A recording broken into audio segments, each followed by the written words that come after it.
Consider supporting Sonicguru Productions on Patreon for just $1 a month. Link below in the description. You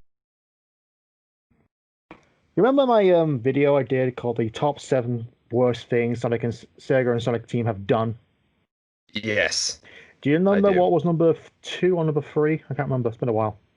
It was definitely in one of your numbers. And well, do you want to quote what you said in that? I'm gonna edit the hell out of the YouTube video of this, but fuck you. Yeah,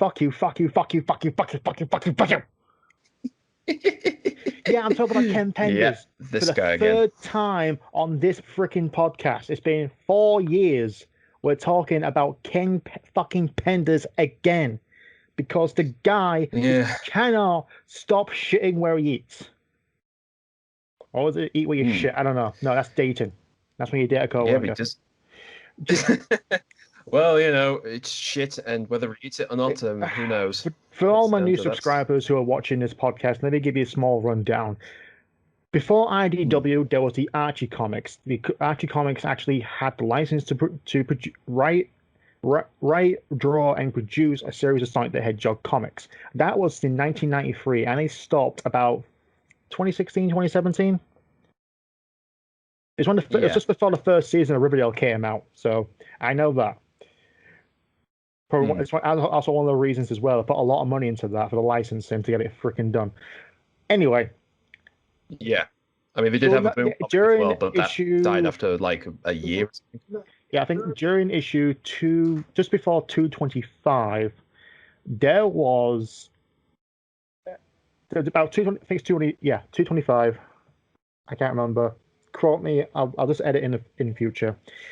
There was a massive disruption in a storyline where all of a sudden this character called Thrash shows up and gets rid of all the echidnas and a bunch of other side characters.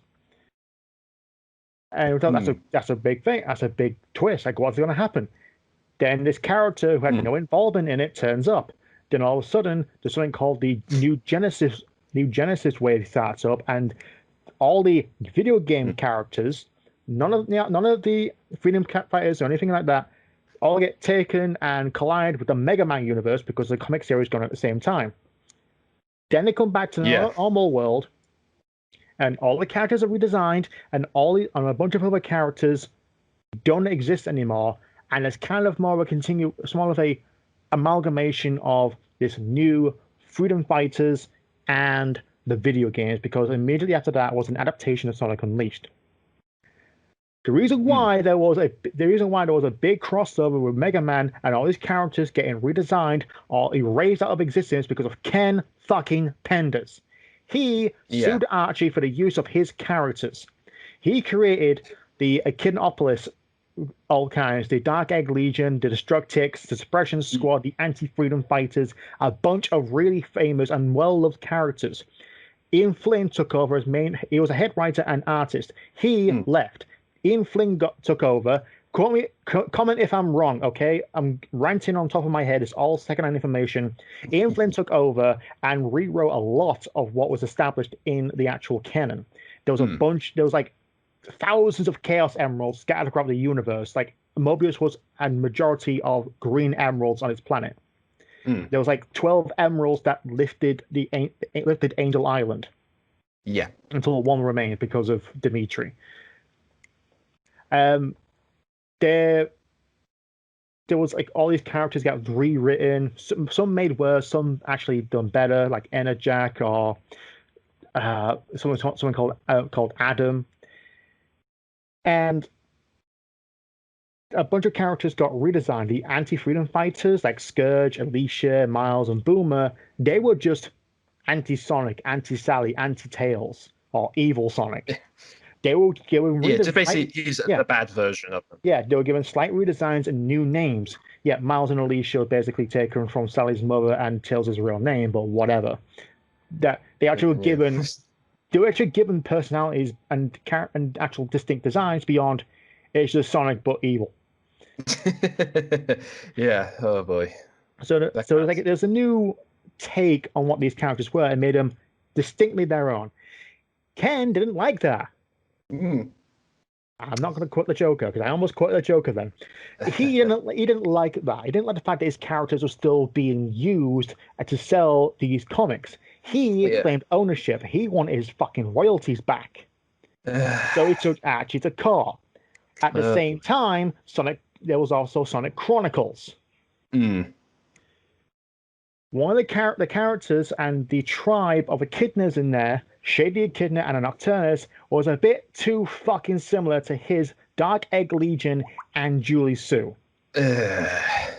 Because of that similarity, and even it's like apparently, it's like you can't. It's got one character who defects his own tribe or clan because of moral obligation. Apparently, he owns that. He thinks he owns that character's tree and backstory. Hey, Penders, you want to hear something? Wonder Woman. Guess what she did? Oh, Lord. Oh, God. I'm surprised Linkara has not done a full-on... I'm surprised he hasn't done this sort of stuff for any Sonic comics he's either looked at or even people have been trying to ask him for years. He had brought it up once when he was doing Sonic Live. Yeah. So, but because of the court case and because Archie can't write their fucking contracts and even try rewriting them during the fucking during the freaking trial, they had lost all. They kind of had to forfeit all the rights to the characters, even though personally. He made them during that. He made them during his tenure. They're owned by Archie. They're Archie's characters now. He created them. He doesn't fucking own them. Same way that Bob Kane, he created Batman. He gets credited every time. But he doesn't own Batman. DC Comics owns Batman. Yeah. Yeah, although recently it's been noted that Bob Kane actually isn't the sole creator of Batman. In fact, there was another person who's arguably been given credit in recent years. So it's again one of those. It's the first thing I think of every time I see it. It's top credit every time during every Batman animated thing I've seen. But the same way the Daleks get credited as well. They're owned by the BBC. But it's someone else's creation. Yeah, I mean. So, yeah, this whole hoo-ha, I mean, like you said, you've talked about Penders before, and I've had to look at this crazy shit bag of a mess this is all coming in. I mean, first of all, let's get one thing out of the way. I mean, yes, he has created these characters for this line of comics. All right? I mean, any artist will tell you if they worked in established with them. I'm a person as well. He's not a terrible artist, and he's not a terrible writer. He has created very well-loved characters during Archie comics and has created some really apparently borderline dark storylines, even though what he wanted to do is well beyond is on the same level as a Snyder fan fiction. I'll get to it much later. You know, I'm gonna get this video demonetized if I say it. Oh yeah, well, like I said, I mean, my knowledge of the Archie series, I do know the basis of, again, they're taking the characters or whatever. And like you said, I'm not dissing the work he's done for the comic. You know, I don't know, I haven't seen too much of his stuff, but every time I hear this guy's name, it's just been one mess after another. I mean, as I said, yes, he did create these characters for the Archie series, which again was basically a comic that is basically for Sega because it's a character they own. It's a thing they can publish or whatever. And it's kind of annoying because it's like for him to keep persisting with this thing, it's like at the end of the day, yes, it's your creation, your ideas, your thing.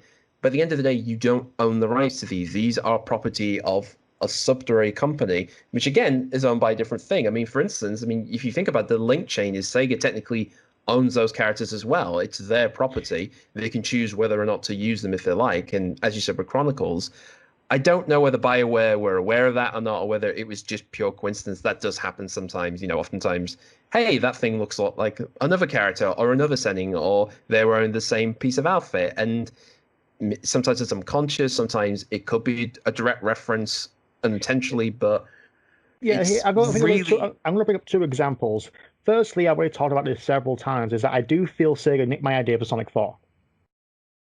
Jokingly. Because 2009, Summer of Sonic 2009, I talked about, it would be good if Sega and Sonic Team just made a downloadable Sonic game with with several zones, collect Chaos Emeralds, and have Metal Sonic be a battle in between every zone. 1 year later, Sonic 4 gets announced. And then the Metal Although, Sonic fight, here's a the question. in-between Did Metal you Sonic fights imagine it to happened be in split into two episode parts? 2. Another, but a new thing is like Right. a good nod and reference as like here's something that we like. We're not no licensing was provided, but fans will like it. Is the this thing kind of the armor or the suit Killmonger was wearing in Black Panther.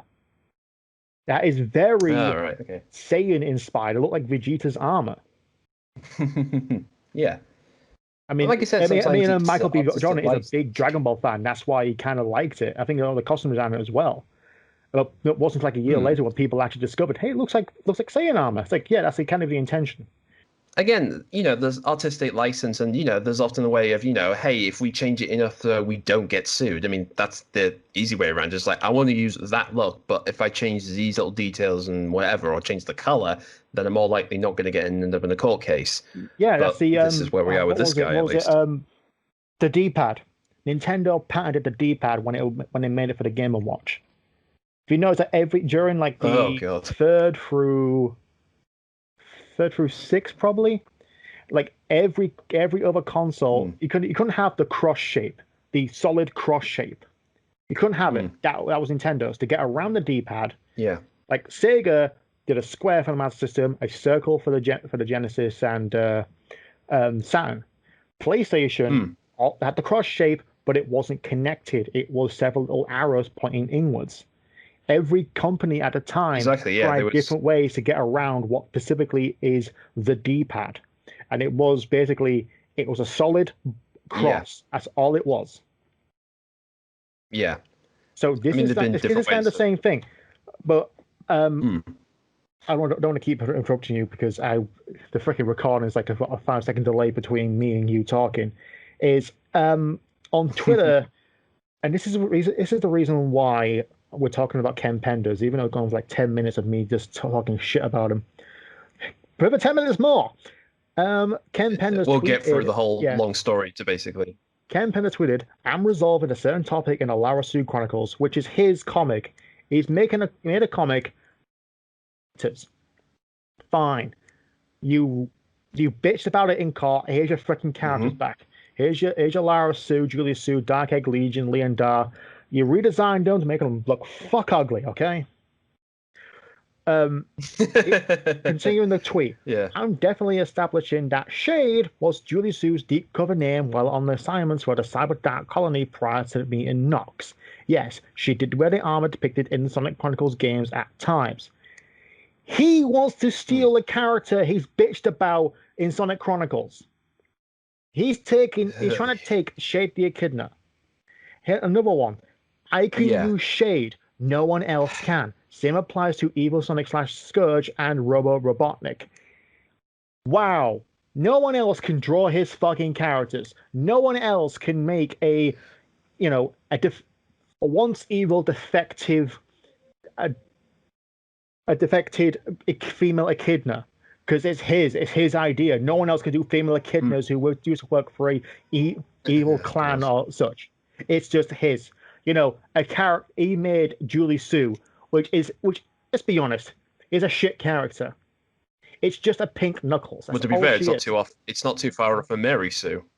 Yeah, she's not a good female character. She's just a pink Knuckles. It's like, oh, she used to be evil, now she's not. Again, Wonder Woman.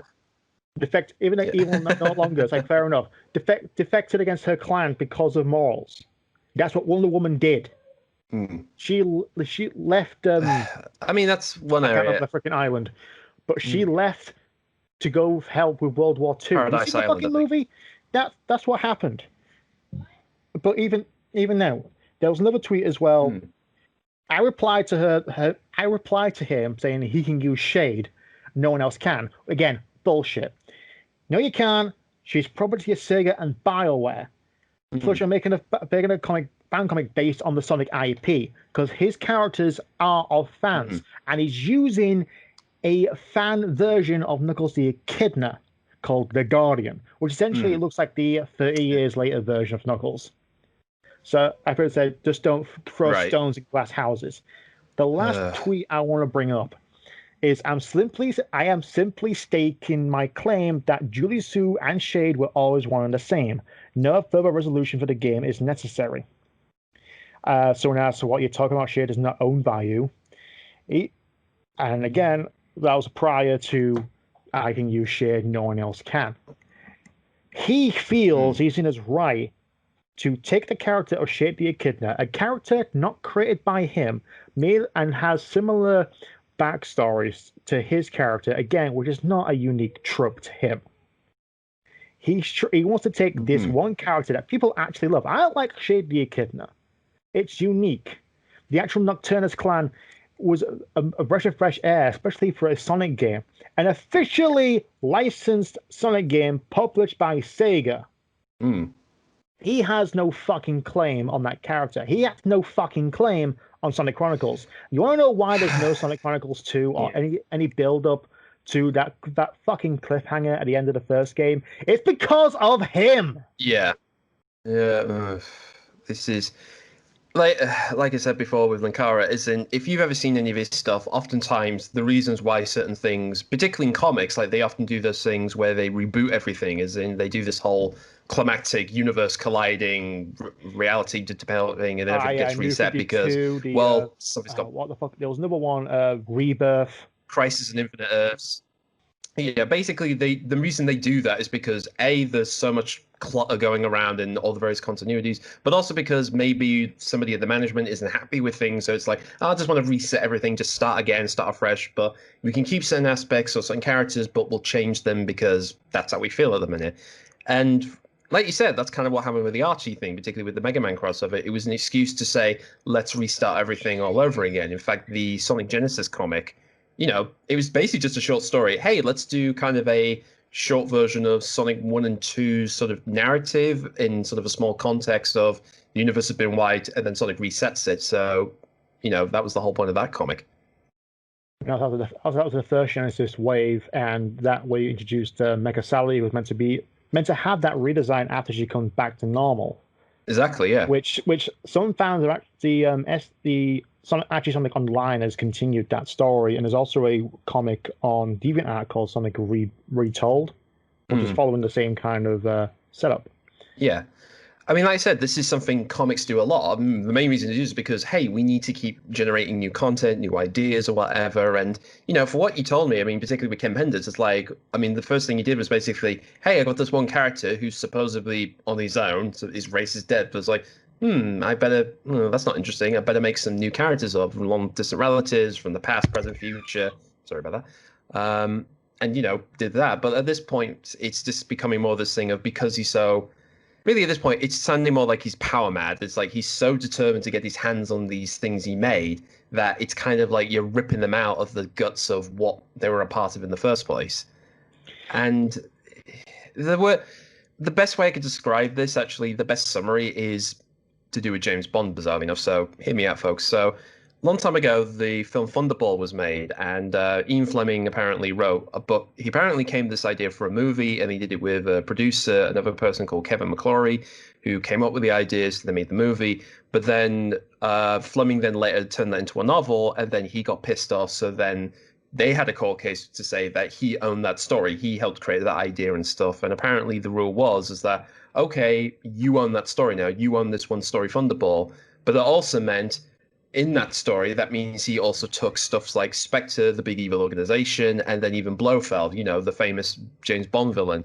So for a while, for the Bond movies, they couldn't use those aspects. They couldn't use Blofeld or Spectre for a very long time. And in fact, he went on this really weird thing where he was going to set up a rival James Bond series, against the official series at that time with Roger Moore. In fact, he got Sean Connery, who recently passed away, to do a film called Never Say Never Again, which was a remake of Thunderball, and didn't do very well, but he was still determined to own this one story to remake it over and over again. So he had this ownership. But apparently, after a lawsuit case in which he was meant to go up for to keep this bullshit going, he couldn't get into the country on a flight. So eventually, he lost everything, and the rights, for Spectre and Blofeld eventually came back to the official Bond movie makers. And like I said, it just sounds like he wants to do the same thing, wants to go through this entire legal madness for what, for money? You know? I think it's this creative control of what he created, which I understand. Hmm. Like, you want to create something, you want to have that control. It's like one of the reasons why the FNAF movie is taking so long, Yeah. because Scott wants to have his vision of the movie set in stone, because more than likely it's gonna be canon to his lore, which is so wacky right now. I But mean, that's we are talking. besides the point. Besides the point. It's kind I of mean, saying that is so. Yeah. it's when someone actually it's like we create. I'm trying to think of what a comparison. But when you see someone like I've seen people create adoptable characters, and when someone goes ahead and changes a lot of what the character is to a point where it's no longer recognizable, Hmm. you kind of feel miserable the fact you wasted your time creating a character when they could have just made their own. And think you as well, you made a video which I'll link in the description of Doctor Who with the half human and what Yes, the yes, Eternity my Child. rambling. Yes, Yeah, yes, the timeless half human child business, which again, that's a whole hoo-ha in itself. But again, yeah. nobody's only going to. How do you feel like the original creator would have felt, or Jonathan Ivan Turner would have felt? Because you have different showrunners having different directions of where to put face Doctor Who.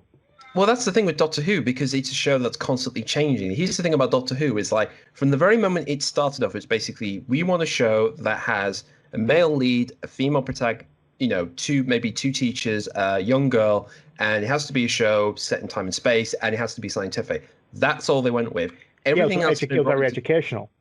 Yeah, it was meant to be an educational program. But everything that's been put into Doctor Who since then has been different writers, producers, all the stuff to do with who the Doctor really is. In fact, at one point he was meant to be human, but then they said no, that's too much, make him an alien. But then well, what is he? A Time Lord? Or okay, where does he come from? Gallifrey? How old is he? All that stuff has been added over the years, and sometimes gets chucked over. In fact, good case with during the John Nathan era.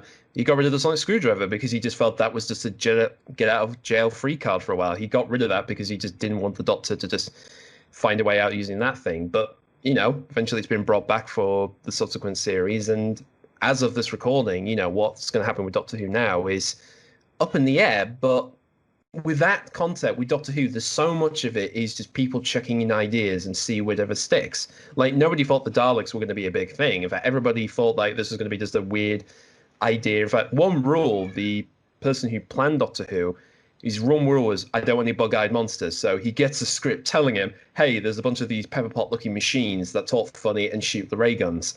So, you know, it amazes me considering, that's rules end up being broken most of the time. And for what this guy's been doing, like I said, this is probably not going to be the last we'll hear of Kim Penders, I'm pretty damn sure. Hopefully But for a long time. again, not knowing what he's done. But it's annoying because the shit that's going on, like one thing you told me before, that there's this talk about supposed to be a Sonic guideline Bible thing. Like apparently there's a rule book of like how Sonic, the do's and don'ts of Sonic the Hedgehog. And Yeah, supposedly because of this, it was put up because of him as well. yeah. Like And supposed to the be, way he actually acted and way he was writing characters, like characters that he doesn't fucking own as well. yeah. It's like that's some of the reason, especially when it came to the reboot. Oh. That's the reason why like certain characters don't act the way you think they should in certain situations. Yeah, like I said, it's down to like because the writer wasn't happy or an artist or some disagreement, and then again you got to do this whole hoo-ha about well we can't have them do this, we can't have them say that, and for what we know of, I'm still a bit unsure whether this guideline is true or not, but like certain things about Sonic and friends can't do certain things or whatever. But like I said, I hate the idea. What really Yeah, annoys me there was a rule for Sonic Boom, saying how Eggman and Tails are the only inventors in the whole world. Cliff can't be an inventor, so that's why it seems like Cliff just came in one part of the game and just left. Mm. So it's got those kind of mandates and character traits. It's like you think Tails and Eggman are the only two people who can actually just make a robot. Mm. Which is a bit odd because they have an entire episode where half the island makers make their own deaf robots anyway. So Yeah. but like I said, this is what I mean. I don't know how much of the rules can be bent or ruined. And like I said, what annoys me more is that if this whole thing is because of him just going on about I want my characters blah blah blah, it's like That's the worst case scenario, because that stifles creativity with a licensed series, because that's what Sonic is. For all the different things that have been made with him, whether it be through comics, cartoons, even feature films, part of that is allowing people to play in the toy box, allowing them to try different ideas out and try different takes. And he's just constantly wanting to take his own toys and not let anybody else have them. Taking the ball and going home. Exactly. I mean, in that case, he's literally even then, it's like at the end of the day, fuck, I'm using your catchphrase. End of the day, it's if he wants his character, he wants to do the whole stink. He's got his characters. He's got the the anti shit. He's got his echidnas. He's got the Destructics. You have those. You have your OCs, okay? Even though the anti characters you can't own because they're technically just evil versions of existing characters. Yeah, fuck off. You can't have those. Fuck you. We won't use them because you'll throw a stink again. But you can't have a recolored fucking Sonic. You got your Lightning Links, you got your Julie Sue, you got what fuck else? You got your Mammoth Mogul and whatnot. Have fun, make your own fucking comic for all we care, which you are doing. Yeah, but don't try to fucking steal characters that don't belong to you. Shady Echidna is Sega's character. It's Sega's fucking character. It's not yours. Yeah. I mean, here's the thing. Even if you wanted that character, what are you going to do? Just sit on the rights of it and do now with it? I mean, that's the irony. That's what fucking Fox did with Fantastic Four, and look what happened. They rushed a fucking remake out, and it's the worst superhero movie for quite a while. It's that bad. It's on the same power as freaking Batman and Robin. And Batman and Robin, I'll sit down and gladly watch because it's fun to watch. It's a shit film, but I will gladly watch it. Okay, if you say so. Yeah, I'm not trying to defend saying it's a good film. No, it's not a good film. No, it's just enjoyable to watch. And like I said, I just think it's just the bull. It's just really wanting to build an empire out of stuff you made for somebody else's work, and yet it's like, well, if you're talented enough and you're good enough artist, why can't you just do your own thing and deal with that? That's the question. If you feel like you were being screwed out by a big evil money corporate thing, which again people say that was Sega, but it's like, dude, this is becoming a bit petty. That's the problem. It's such a petty thing to do. Yeah, and Sega's very well welcomed with the fan stuff. Every single time Nintendo does something fucking stupid with its IPs, like another Metroid 2 remake, shut down, and that's it. Pokemon Uranium, complete original game, shut down. Yeah, put it this way, or a Sega. Yeah, put it this way. Basically, you're the fan game. You go to engines. You want to do a remake of Sonic 1 for mobiles? Fuck yeah. I want an original game. Right, here you go then. Put it this way. If this whole business happened with Ken and Nintendo, this shit would have been done and dusted and we never hear from it again. Oh, fuck yeah. Like, he would have made his own... He would have made his own Plumber Brothers and his own little princess as well, on his own version of a combination of Watt and Bowser. I said, you'll keep using my characters, don't use them anymore. All right, we won't. Can I have them? Fuck no, we own them. Yeah, so, if that's the case of Nintendo really taking their toys and thinking, nope, never again, bye.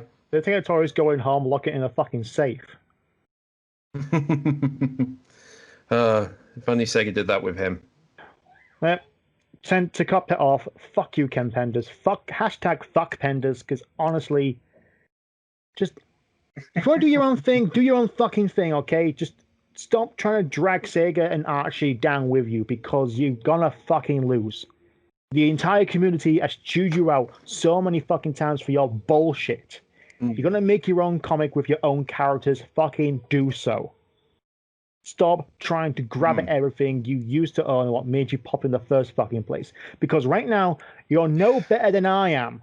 And even I know not when to shit where I eat. In this case, he just can't stop shitting himself. Yep.